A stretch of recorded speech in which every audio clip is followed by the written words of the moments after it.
If you're thinking about buying a home along the Oregon coast, we've helped a lot of people do just that. This video will cover some of the most common questions and give you all the information that you need to get started.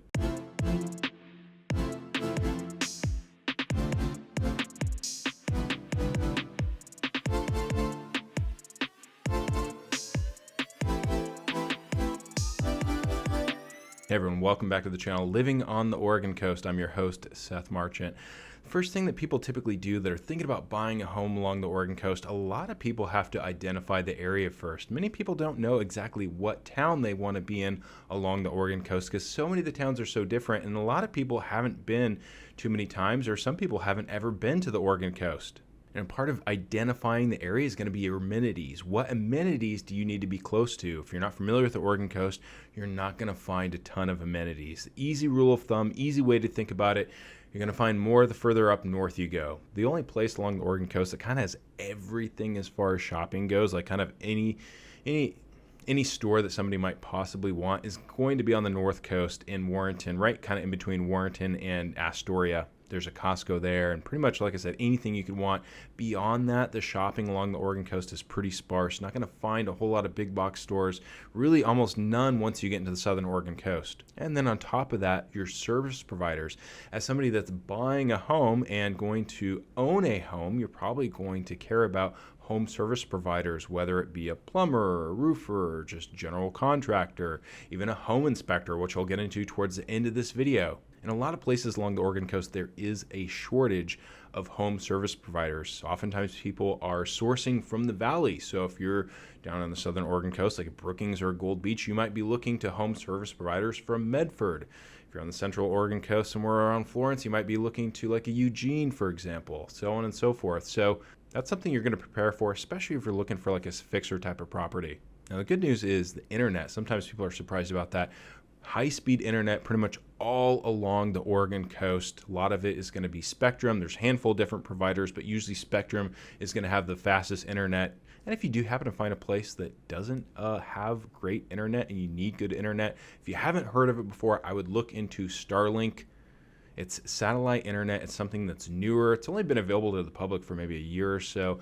Pretty soon, you'll be able to get Starlink internet anywhere in the world. So if you do happen to find a place that doesn't have high-speed internet, I would imagine that will be solved here in the next couple of years. Now, if you've got kids, I will say that Oregon coast isn't specifically known for having the best schools in all of the state of Oregon. This is a place that caters to a lot of retirees and a lot of tourism, not necessarily just to families with kids. So you might kind of have to look closely, especially if you have other things relating to kids, amenities, childcare, kids activities, things like that. Again, rule of thumb, you're going to find more of that up north than you are down south. I'm not going to talk about jobs too much. Anybody buying a home along the Oregon coast is probably already going to be employed if you're financing, right, unless you're retired. And if you're financing, you usually need to be employed for 2 years with the same company or staying with the same industry. So anybody buying a home along the Oregon coast is most likely going to already kind of have their job situation figured out. If you don't know, not a ton of jobs along the Oregon coast. A lot of it revolves around industry, of course, and tourism. So if you're somebody that's probably looking for a job, you're probably renting. In the state of Oregon, real estate brokers, there is no broker-renter relationship. There is nothing that we can do to facilitate that for you.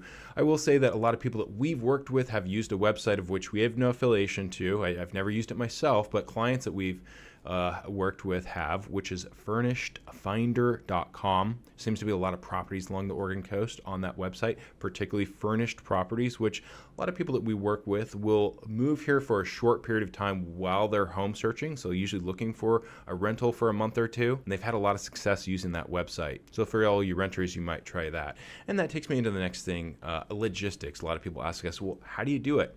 Every which way. From sight unseen to the way that you're probably used to doing it and everything in between. We've had people buy completely sight unseen from outside of the area, in which Paul or myself or somebody else from our team will typically go out to the property, vet it first, usually do a Zoom call with you so that you can walk the property with us, ask any questions, take a look around. You know, it always looks different than the pictures that you see online. Ideally, it's the preference of usually all parties not to buy sight unseen, including the seller.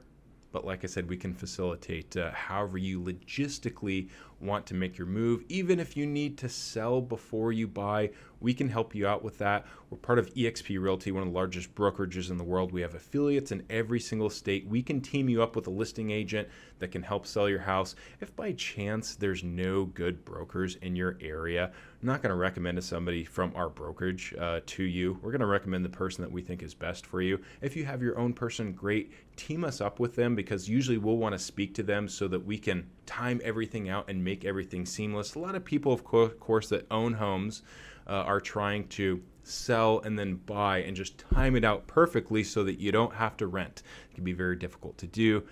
We've done it many times before, though, and we can help you with that too. Any which way, however logistically you want to move here, whether it's shopping through Zoom calls first, moving here and renting for a while. Some people will actually fly up, take a trip for like a week or something like that. However you want to do it, we will help you. Because I am a licensed broker in the state of Oregon. Again, my name is Seth Marchant. I've helped a lot of people do just that. I invite you to call, text, or email. You can find all of my contact information in the description below, or that QR code that you see if you're watching from TV. If you want to hit that, that'll take you to our website where you can find all of our contact information and more. Whatever your questions might be, if you're thinking about buying a home along the Oregon coast, get in touch with us. All right, next, let's get into some of the nitty-gritty with the actual houses. What's the first thing you need to know? The weather. Well, if you're coming from a warmer, drier climate, which so many of you are, or even if you're coming from somewhere in Oregon, which there's actually a lot of warm, dry, desert type of climate in Oregon, especially eastern, southeastern Oregon, it's going to be a little bit different for you along the Oregon coast. It's all going to revolve around that moisture. You're probably going to have to invest a little bit of time and money weatherproofing your house and making sure the house isn't getting broken down faster than it's supposed to. Again, mostly because of water. And that can vary in a lot of different ways. One thing that surprises people from some of those warmer climates is there's a chance that you're going to have a lot of deciduous trees around you. Deciduous trees, one of those trees that drops their things, leaves or pine needles, whatever it may be. They're going to drop those on your roof and let those build up on your roof. That's going to trap water. Water's going to break down the roof faster.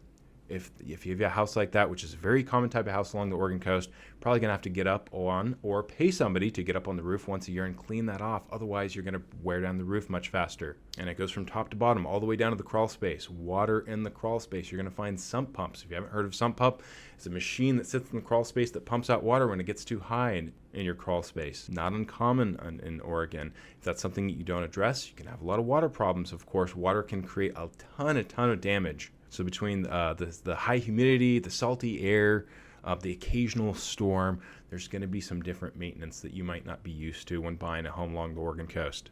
And of course, that's going to lead us into, you're going to find different types of homes along the Oregon coast. Maybe you're somewhere where there's a lot of stucco. We have a lot of cedar shingles, whether it's the siding or the roof. Cedar has antibacterial and antifungal properties that allow you to leave the wood untreated without risk of it warping or cracking or rotting. So that's why you see a lot of cedar, whether it's on siding or roofs. Cedar roof can last 30 to 50 years, 30 on the low end, 50 on the high end if you take care of the roof, like I just mentioned. So the type of exteriors you're going to find along the Oregon coast might be a little bit different. Exteriors that are designed to be more resilient against that type of weather. And I know those cedar shingles kind of weather funny. They kind of look funny. They don't always aesthetically look the best. That's just how they're supposed to look. As far as the types of homes, a lot of homes built 100 years ago, mid-century. So a lot of smaller homes, a lot of 1,200, 13, 14, 1,500, 3-bed, 1.5, 2-bath types of homes. A lot of homes that don't have garages too, especially if you want a home that's going to have water views, which is typically going to be on a smaller lot. Not going to be uncommon not to have a garage. And like I mentioned, there's a lot of fixers along the Oregon coast, a lot of homes that can use some love. Also, a lot of homes that have been fixed up, homes that have been added on to, remodeled. A lot of people have invested a lot of money along the Oregon coast over the past few decades because it's become so desirable to travel to. But we don't really have those big subdivisions. You will find new builds, but they're usually just one-offs, whether it was a vacant lot or an old teardown. And another thing you need to know about location is a lot of people want to be within 15 to 30 minutes of the actual ocean. That's almost always going to be the case. It's going to be hard not to be 30 minutes from the ocean because everything is right along the ocean, with the exception of there's a handful of rivers that usually the rivers will have a few small towns along them, a few homes along them as you go inland. So sometimes you can find some homes along those rivers that go inland towards the valley, but for the most part, 95% of the homes along the Oregon coast all going to be within like 5 to 15 minutes of the ocean, which can also be problematic for some people because we have natural disasters, earthquakes, and of course tsunamis. Do have a video on tsunamis if you want to watch our video on tsunamis. The Oregon coast is situated in an area that makes it more at risk for some of these big natural disasters, which for you as a homeowner, aside from being cognizant of that, you may have to pay a little bit more in insurance. So want to check with insurance, especially if it's in a high risk area, which is typically going to be low elevation. Some places along the Oregon coast, you're going to be up on a cliff. You're going to have 20, 30, 50 feet of elevation.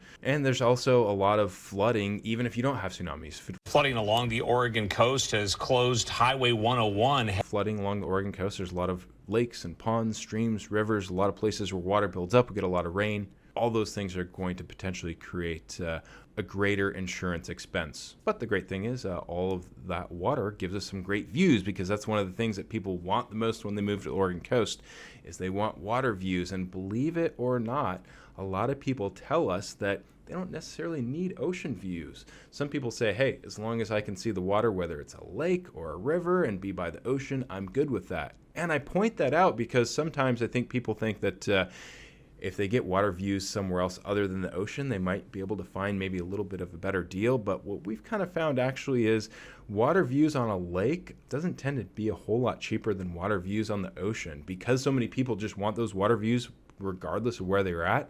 Those homes tend to be in very high demand and tend to receive more competition and more offers, which drives up the price, of course. So you can find a lot of water views along the Oregon coast, even if it's not the ocean. You just might have to pay for it. And as far as the overall real estate market goes, a lot of towns along the Oregon coast, 362 miles. It's going to vary, of course, from north to central to southern Oregon coast, town to town, neighborhood to neighborhood. In general, right now, how would I describe the Oregon coast? Well, it's unique. It's unique in that it's probably different than a lot of the country. It's also different than a lot of the rest of Oregon. It's different because you have a lot of tourism, like I've mentioned. You have a lot of retirees that are going there. In the last couple of years, real estate has really been kind of defined by two things: low inventory and low interest rates. Low inventory has created a lot of competition. There's more people buying homes than there's homes in the market to sell. And then low interest rates has sparked a lot of people to want to be in the market to buy a home, or to even buy a second home, buy an investment property. And the thing is a little bit different along the Oregon coast is inventory, especially in some places along the southern Oregon coast, does tend to be a little bit higher.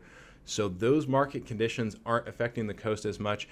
And there's a lot of retirees that are paying cash for a home along the Oregon coast. So those people are not impacted by the market conditions that everybody else is impacted by.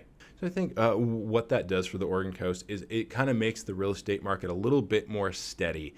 Not going to be as volatile. It's not going to be impacted as much by higher rates or by lower rates. And the best values tend to be in Coos County, especially around Coos Bay, North Bend, the most populous place along the Oregon coast. We do have a video specifically on best value towns along the Oregon coast. The most expensive real estate is in Cannon Beach and kind of some of the neighboring towns or neighboring areas like Arch Cape or Manzanita. So when you're looking for a home, what to expect as far as the real estate market goes, it's really going to depend more on the home, the neighborhood, than kind of just more the general area. The homes that are move-in ready, homes that need less work or don't need any work, that are in very desirable areas that are closest to average price points, tend to move the fastest. So there are plenty of homes where buyers have a lot of leverage over sellers to get sellers to lower the price point, to get them to pay for closing costs, to get them to buy down the buyer's interest rate so that the buyer has a lower interest rate, means a lower mortgage payment. And on the flip side, we're also just seeing some situations where there are multiple offers. Even sometimes when you have a home that's been on the market 50, 60, 70 days, you might think, it's pretty unlikely that I'm going to bump into another offer. Well, once you submit your offer, or even before then, that listing agent is going to do their best to drum up any other offers they can from anybody else that's expressed interest in that home. And we do still see that sometimes. We still see multiple offer situations on homes that have been on the market for a couple of months. So it really just depends on the property and the circumstances. But in general, it's pretty balanced. It's probably about as good a time, I think, to get a good price as we're going to see in the next couple of years. I predict that rates are going to go down. and down enough that it's really going to bring a lot more buyers into the market. Now, some people say that there's a lot of people that don't want to move because they have 3% interest rate. They don't want to trade that 3 for a 6 or 7%. And if rates go low enough, a lot of those people are going to be freed up to then move. And we're going to have enough inventory that it's going to flood the market and home prices are actually going to go down. I don't believe that to be true. I just don't see there being enough, or at least more homes than there are buyers or buyer sentiment. I think we're going to see more of the same. I think it's going to get maybe even a little bit more competitive in 2024. And then another thing you should know is zoning. Zoning might be a little bit different, or you might need to be cognizant of zoning if you're planning on remodeling or doing any sort of additions or land use. Some people that move to the Oregon coast have, aside from dogs and cats, sometimes they'll have like some farm animals, livestock, might have horses, which large animals like livestock, horses and cows, not great along the Oregon coast because it's so wet. But those properties do exist. But you do want to be cognizant of zoning when it comes to land use, or if you plan to do anything with the dwelling or structure or add any additional structures, we can definitely help you out with zoning. And then another big thing to know with zoning, rentals, regardless of if you are going to rent your property out or not, because a lot of people buy second homes along the Oregon coast with the intention of using them as investment property, renting them out, and then using them themselves when it's not being rented. Great idea, of course. But even if you're not thinking about using your home as rental, you might want to be cognizant of zoning as far as short-term rentals. Like I mentioned, a lot of tourism at the Oregon coast. Most people don't want to be right next to a short-term rental that's going to be having ragers, every weekend. And the zoning and the things that govern the short-term rentals along the Oregon coast is very, very dynamic. I wish there was an easy way for me to sum it up and tell you exactly what it looks like, but it's going to vary from county to county, town to town, and HOAs are also going to impact these things as well. Some short-term permits can be conveyed upon the sale. Some you'll have to wait on a wait list for years. Some you won't have to wait at all, even though they don't convey. So it really, really varies as far as short-term rentals go. Short-term rental is typically defined by less than 30 days. Again, zoning, we can help you out that. If you want to make sure you're not moving in next to a short-term rental, that's something we can assist you with. And then that'll kind of take me into one of my final things, which is tourism. Might want to be cognizant of the tourism. Recently did a video about a month ago on Seaside, which is one of the most popular and consequently kind of one of the most visited places along the Oregon coast. Creates a lot of congestion. If you don't want to be around that and you're not familiar with the Oregon coast, if you watch our video on Seaside in the wintertime, you might think that Seaside is a very, very quiet town. A lot of towns along the Oregon coast are quiet in the wintertime, but in the summertime, especially with events like Hood to Coast, it's literally bumper to bumper all the way throughout the city. So if you want to avoid that, you want to be cognizant of where are the really high congestion, peak season tourism areas. And then finally, real quick, what's going to happen once you identify a house, get your offer accepted, get under contract? What might be some differences from what you're used to? Well, probably the biggest thing that we've noticed with like people coming from California or Texas, we do not reassess property values upon the sale of a home. Property values are assessed once a year, every year. I've seen some pretty amazing properties in California that didn't reassess for decades and then went from paying virtually next to nothing for property taxes to 5 figures or even more in some cases. And of course, when property taxes, when property values go up quite a bit like they have in the past couple of years, 20% year over year, places like Texas, people really feel it. Well, in the state of Oregon, we have a law that prohibits property taxes from going up more than 3% per year. So we assess once a year. They don't go up more than 3%. It's pretty predictable. We can usually have a very good idea as to what you will pay for property taxes on that property the first year that you own it. And then within our contracts, of course, we have contingencies, biggest one being in the inspection contingency. One thing you also might not be used to, not uncommon to run into a property that doesn't have city water or sewer, might be on well or septic. If you're not familiar with that, I know it always sounds weird. But the reality is living with those things, you probably won't even notice the difference. With the exception, I'll say some people say that their well water is better than the city water. It's probably true. And some people drink their well water from the tap, whereas I don't really know anybody that drinks their city water from the tap. So in some cases, it's better. And so you will have an inspection on the home. If there's septic and there's well, you would inspect those things as well. And there's an opportunity if you find anything that you don't like to cancel the contract and get your earnest money back. Beyond that, all the other details of the contract, of course, we will cover one-on-one. you and me on a Zoom call or however you want to get in touch. Again, if you're thinking about moving along the Oregon coast, any questions at all, I invite you to get in touch. Call, text, email, hit that QR code to visit our website.